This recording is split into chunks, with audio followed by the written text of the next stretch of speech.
So 3 million pet meals. Just take in that number for a second.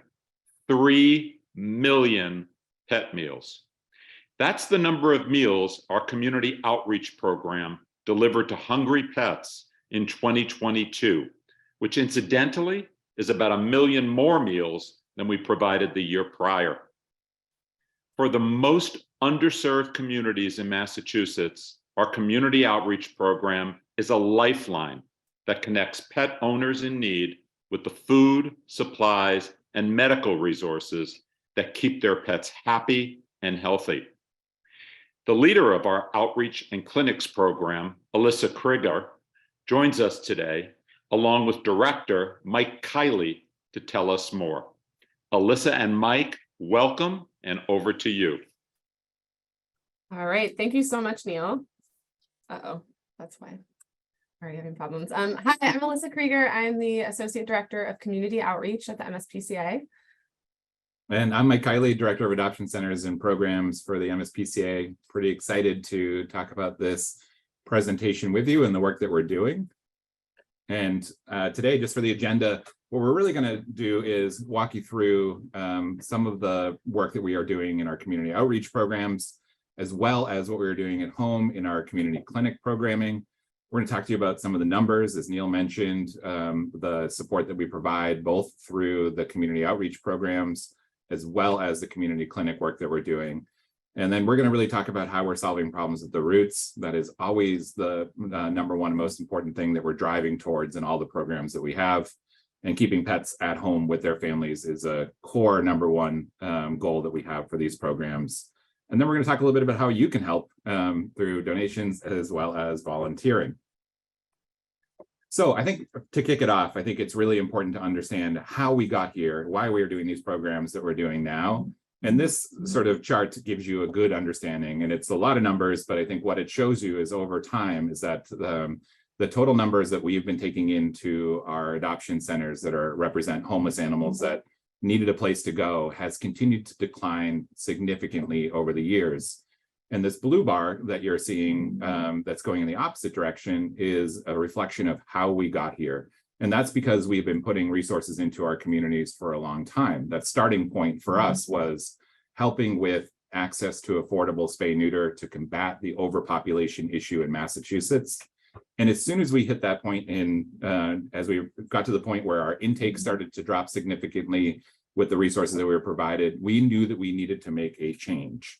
If our key number one issue wasn't solving overpopulation or struggling through the day-to-day with the number of animals coming into our shelters and trying to get them into new homes, we recognized that that sort of 2018, 2019 timeframe provided an opportunity to operate differently and to evolve our programs. And the way that we had always wanted to evolve those programs is to get out of the four walls of our shelters into the community, meet people where they're at, and start trying to see how we can help keep people and animals together so that homelessness wasn't a reality that animals needed to live in much longer. So that's how we started. Turn it over to Alyssa to tell the rest of that story. Yeah, so basically, as we got into a place where we weren't constantly struggling with the volume of animals in our shelter, we started to look at how we could help animals that were in the community. So in 2018, we started officially our community outreach program. We looked at, so we started that in Dorchester, in one small zip code in Dorchester. We basically looked at what is the community that doesn't have a pet store, that doesn't have a lot of grocery store access, that has no vet clinics, that has a really low income, like average income. And so we made really specific decisions about where we were going to start working. And we literally just started going, I literally just started going door to door, knocking on doors and saying, hey, we have a free program for pets. Do you have any pets and can we help you? So this is a really grassroots effort to get into communities that might not have known that we were a resource before, and start building those relationships. So we did that for 2 years. Then in 2020, we made a little bit of a switch because it was no longer safe to be knocking on people's doors in their homes. And we started doing a lot more food outreach. But through that whole process, we've been providing access to spay neuter, vaccinations, food, and then just general advice. We just want to be the people who somebody can call if they don't know who to call. And we want to be the people to help people navigate through what can be kind of a complicated system of getting help for your pet. So our programs operate out of each of our shelters. So we have a program that operates in Dorchester and Roxbury, then Lawrence and Lowell, Hyannis and Wareham, and then just this year with the introduction of Northeast Animal Shelter, we're now also helping in Lynn and Salem. So we're really excited to be just the people that those folks can turn to if they aren't sure what their next step is. And as we started helping people in the community and getting to know families in the community, everybody kind of inside the shelter started to get really excited about it. And what used to be what we used to hear a lot from people both in the industry and outside the industry was, if you can't afford pets, you shouldn't have them. And we really believe that that's just not the truth, that there are so many families who have limited means that are some of the best pet owners that you'll ever meet. And so we really think it's important to make sure that those families have access to the programs that they need, and that's what we're there for. And so while we were providing free or low-cost spay neuter and microchips and vaccinations, there was also an increasing acknowledgement that there was lots of things that people needed that were beyond that. So there was that urgent care component that was really hard for people to access if they didn't have the financial backing to do it.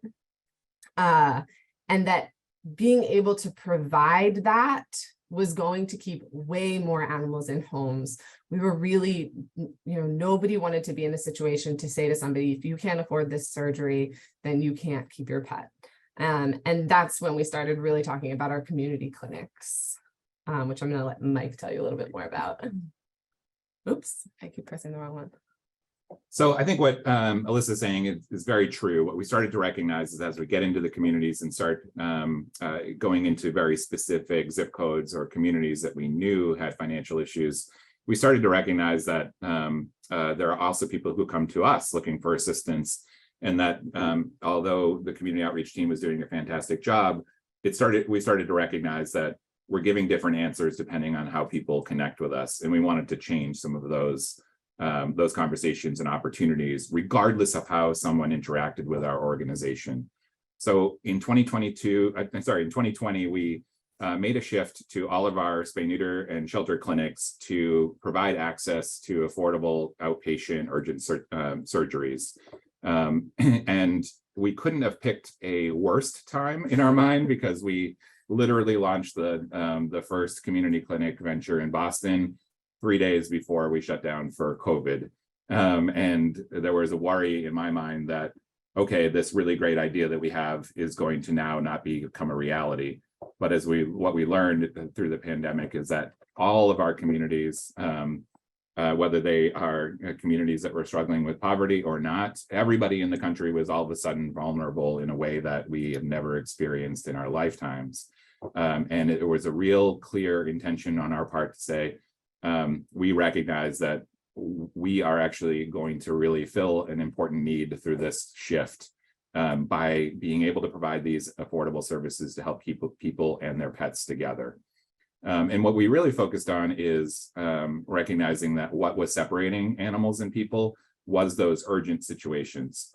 We realized that the community outreach teams could provide that basic level of care and that wellness care through vaccination clinics and delivery of the basic medical needs.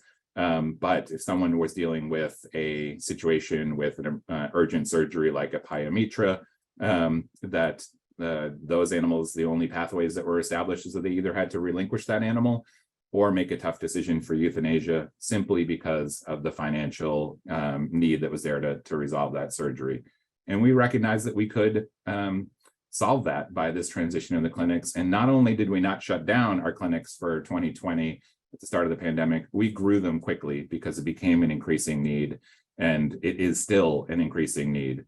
So now if someone enters our hospital division, for example, through emergency, and they are identified as someone who is not even able to access the other financial services that we provide through the hospitals. And the animal is in a position that they can go home with antibiotics or pain meds to get through a day or so. We can have them re-enter our system through the community clinics, provide that surgical component at a much lower rate, and be able to keep the animal with the person. And we're operating those clinics now out of Boston, Methuen, and our Cape adoption centers. And we are also developing a component of this at Northeast, primarily through the public spay neuter, as that's what we're capable of doing right now at Northeast. And then when you step back and look at our entire organization, we have built a interconnected referral system that expands throughout our hospitals as well as all of our adoption centers. So if somebody comes in at any different point and we can't provide that service through one of those locations, we work together to find a solution internally to help fill that need so that we are stretching ourselves to the best ability to be able to help that animal and person stay together. Go ahead, Alyssa. All right, so we're just going to show you the numbers real quick because there are a lot of animals that come through our programs through community outreach. So last year in 2022, we met 1,600 new clients, and those 1,600 clients had 2,500 pets. We did 3,000 vet visits, so that includes spay or neuter surgeries, urgent care surgeries, vaccine appointments, things like that. One of the big barriers that people don't necessarily think about for access to veterinary care is transportation. So we provide free transportation to and from vet appointments for our clients. We did about 300 of those transportations last year. And we also provide emergency boarding, and we'll talk about that a little bit more later, but 64 animals received emergency boarding through our programs last year. And as Neil said, 3.3 million meals last year, about 2 million the year before, and about 1 million the first year that we started. So I'm really proud of that. It's been a lot of work. My muscles are really strong now from picking up and putting down so much dog food, but it's been really great to see people's reaction to that and have people so excited about getting a little bit of extra help with pet food. And then from our clinic side, I think important to know that in totality, we did over 8,000 public spay and neuter surgeries, either for free or low cost. And that is a pretty significant increase from 2021. We saw over 10,000 animals through our clinics, which is also an increase, and 11,000 plus medical treatments. That is also an increase. And just a recognition here that those numbers are increasing because the need is increasing. And we are continuing to look at how do we continue to meet that increasing demand through our system, because the need is so significant, and how do we continue to deliver that both at our locations as well as in the communities. And what kind of surgeries we do and what type of procedures do we provide? I think I'm not going to go through this entire list, but you can see within this list, these are resolvable problems that need assistance. And once we get the animal this surgical treatment, they can go home almost immediately to their people and do quite well as some of the non-surgical things that we can focus on as well. One thing that I just want to point out that people may see surprising on there is euthanasia. Although euthanasia is a very sad topic to talk about, one of the really most important things that we can provide people is a good ending to a long life when that animal is in need of crossing over in that rainbow bridge, as people like to call it, and just really making sure that they have the opportunity to not only have an affordable option for euthanasia, but be there with their animal when they're going through that. So we like to make sure that we provide that too. All right, so enough of the numbers. Those are not my favorite parts. This is my favorite part. So I just want to share with you a couple of kind of stories about our, some of the things that we do in community outreach. So the most important part of what we're doing is we're building relationships in the community. We're building trust. And so I wanted to tell you about Marion, who I met when I was first doing community outreach. I knocked on her door because her dogs, Toto and Tico here, were just sitting out on the front step. I knocked on her door and I said, hey, this is the program that we have. And she was so nice and she invited me in and we talked. And That was in 2018, and we've really maintained a really strong relationship ever since then. So her little Pomeranian, when he was very, very old, and like Mike was saying, we helped her make the decision to euthanize him when his time had come, and she was really grateful that he was not in a situation where he had to wait longer than necessary for that. You can see she's got these little kittens, her great granddaughter Addie here, with these little kittens. Her grandson brought home 2 cats, and the day before we brought them in for surgery to be spayed and neutered, unbeknownst to her, the female was pregnant and she had a litter of kittens. We helped her with food and management of those kittens.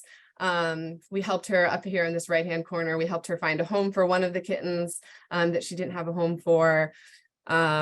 We have stayed in touch when her Pekingese went missing, and I went and picked him up from animal control and got him a license and brought him back home. Or when her senior cat, Milo, in this bottom right corner, this black and white guy, got hit by a car, we helped her with pain medication.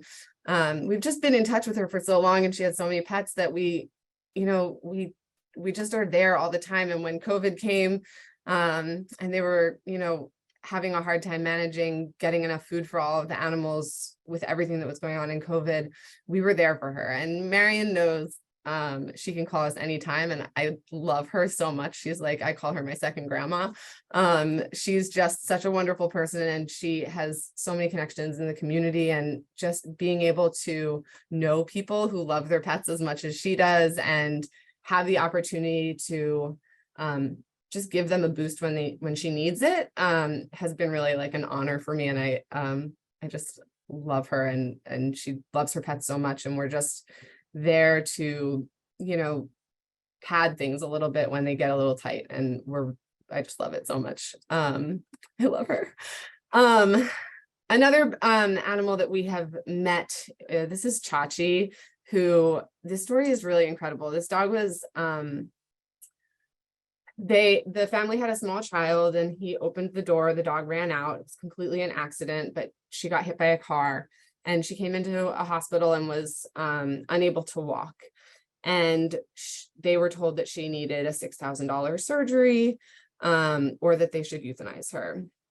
And they took her home. They didn't want to euthanize her.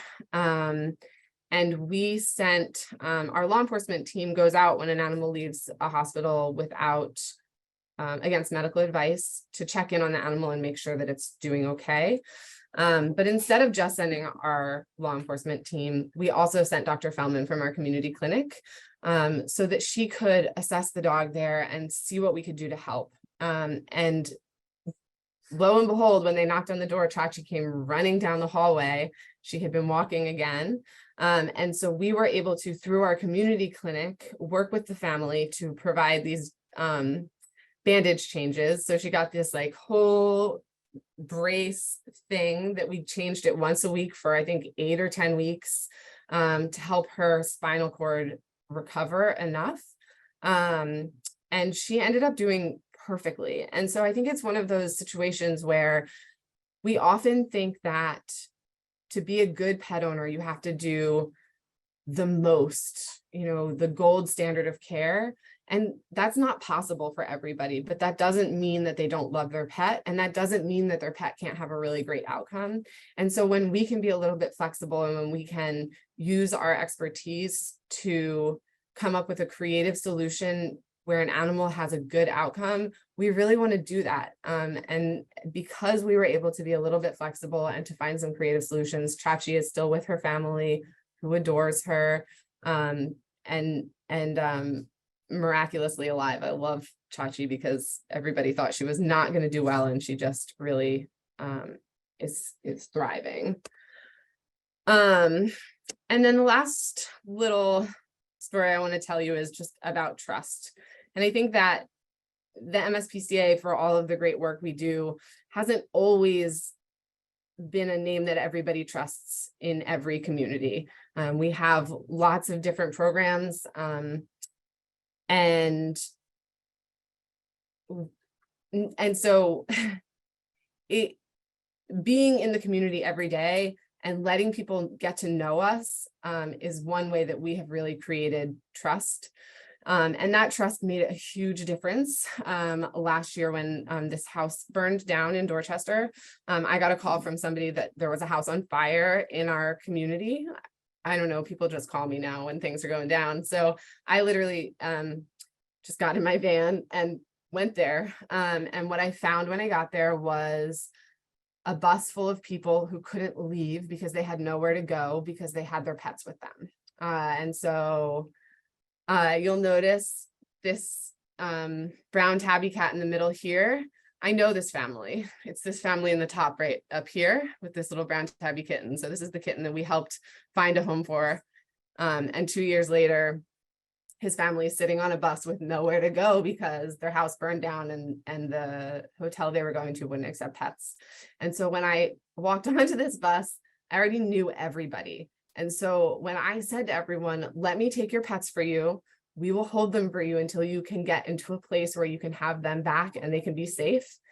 There was never any doubt about it. There was never any question that that was what I was going to do because they knew who I was and they knew when I said something that I was going to follow my word on it. And so these are some of the animals that we kept. This cat on the left here, we kept for 8 or 10 months before she could go back to her family. She was not the nicest cat in the world, but for her family, she was an absolute sweetheart. And all of these animals would have, I don't even know, I'm not sure where they would have gone or what would have happened, because they were just stuck. But having that trust and having the relationship that we already had made it so that in that moment, when things were at their worst, this was one less thing that they had to worry about. And so we were really, it was a big lift, and managing all those animals for quite a long time while people got into housing was tough, but it was really important, and it was really rewarding to be able to keep those families together with their pets. Because look how happy they all are. So how can you help? You can donate. You can donate to Giving Day today. There's lots of information on our website as well. Our community outreach teams are always looking for food, pet food. We can't distribute that many meals if we don't have that food, but donating to Giving Day is a great way to help. We have lots of volunteer opportunities. Mostly that's picking up food and putting it down. So if you're looking for a gym membership outside of a gym membership, come find us. We need lots of help driving food around to pantries and to families. And then spreading the word about what we're doing is really important. Letting people know that this work exists. If there's family members or friends that who need help with their pets, letting them know that we're here. But to me, the most important thing that anybody can, take away from our program is that when people say that if people can't afford to have pets, they shouldn't have them, that just not letting them get away with that is the most important thing that we can do, is just changing that mindset that you have to have money to be a responsible pet owner, because it's just not true and it's really harmful. And so the biggest way that you can help support our work is to make sure people know that everybody deserves that joy and that comfort of having a pet in their home. So that is us. Community outreach in the quickest, most time pressure nutshell. Neither Mike or I are short-winded people, so. But we'd love to answer any questions that people have, so turn it over to our moderators to help us with the Q&A part of it. Thank you guys so much. And I think what so comes through in your presentation is helping. That's the theme, helping, helping, helping. So a couple of things before we get to questions, just so everyone on the line knows, this presentation, like all the others, has been recorded, slides too, and they'll be posted to MSPCA-givingday.org along with all the other presentations. So if you want to rewatch, you can, and if you want to share it, even better, MSPCA-givingday.org. So let's see. Maybe this is a question for Mike, only because, Mike, you oversee these programs, and we were on your presentation this morning when you talked about Relocation Nation. So now we're at a stage as an organization where in the last year alone, we transported 4,000 pets from areas of the country where there weren't too many homes to Massachusetts, where people are still gobbling them up, right? Because there's high demand for pets. And we're, through all of this good work that Alyssa just laid out for us, really there, right, to help people who might be whose pets might be vulnerable to surrender or otherwise because they just don't have the resources that they need. In your mind, where's the balance? Do you think we're getting there? You talk about solving the problem at the roots. We have the combination of these two programs that seem complementary to me, but in your mind and in the years you've spent working in this world, do you think we've achieved that point where there can be a pet in every home that wants one, and the pets in homes that could be vulnerable because of money or finances are getting the support they need? Yeah, I mean, I don't think we're there yet. I think we need everybody's help to continue to get to people who we've not yet interacted with through our organization. And I think, as Alyssa identified, is that it does take trust in building from a grassroots effort as well as an overall programmatic standpoint. But I think what is important to me as we go through this journey and look at our diversifying of our programs, not only to help with relocation and helping people adopt animals, but keeping animals in their homes, is just a recognition that there's a lot of work still to happen. But I do think the MSPCA is in the best position to be able to simultaneously make sure that animals in Massachusetts are protected and supported, while we're also helping around the country bring animals into Massachusetts for adoption. And I think, you know, that it takes a lot of trust sometimes working in communities, because people care and cherish their animals so much that the worry about, as Alyssa, I think, described, handing over an animal during a crisis to a stranger is not something that we should take lightly. It's not something that people can just willingly do because they worry that that animal may not come back, or you know, are we going to honor our commitment to giving that animal back to them? And I think when we are working outside of our 4 shelter walls and we're doing all of that work while we're simultaneously doing a great job in our other programs, that trust is building. And the more trust we have means the more people that we can connect with and the more animals that we can help.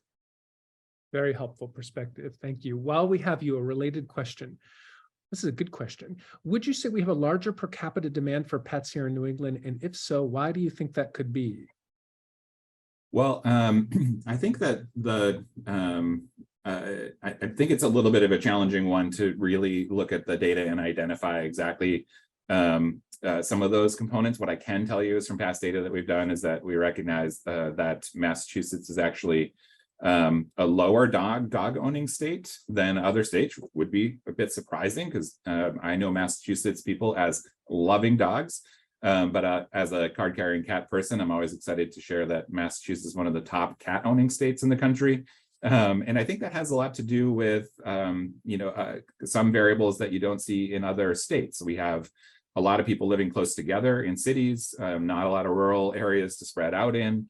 Often we have home environments in which 2 adults are both working, and so people may not have as much time to care for, to take care of a dog, and so cats may fit into their lifestyle a little bit better. But what I definitely can tell you is that one of the things that makes Massachusetts a great state to work in is that there's a lot of charitable endeavors. People are really supportive, and that they want to make responsible choices when acquiring a pet. So they want to make sure that they're not supporting puppy mill situations that aren't in doing things in the best interest of animals. They want to support adoption.